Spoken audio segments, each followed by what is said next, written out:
I am utilizing the Bit Integrations plugin to establish a connection between these two platforms. Let's go to Bit Integration Dashboard.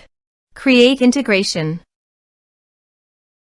Search and select Cali Forms.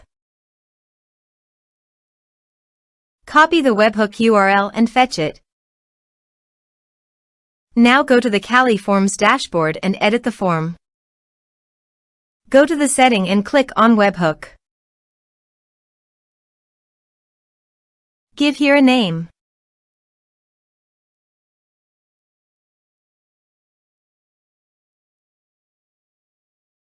Create. Paste the webhook URL in the payload URL. Map the respective fields.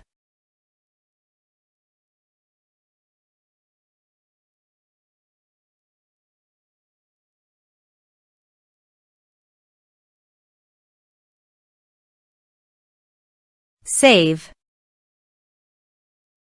Test. Test done.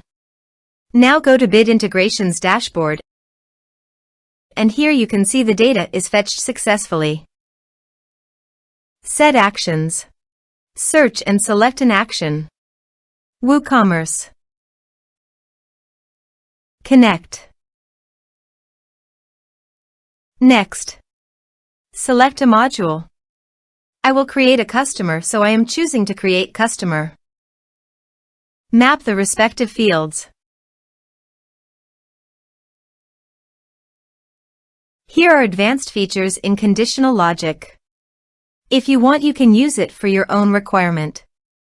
Click on Next. Finish and save it. Let's submit a form.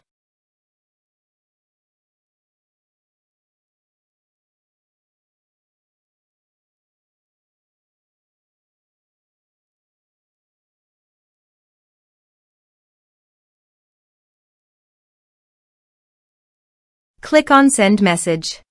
Form submitted successfully. Now go to the WooCommerce Customers dashboard. And you can see customer created successfully in the WooCommerce. Thanks for watching.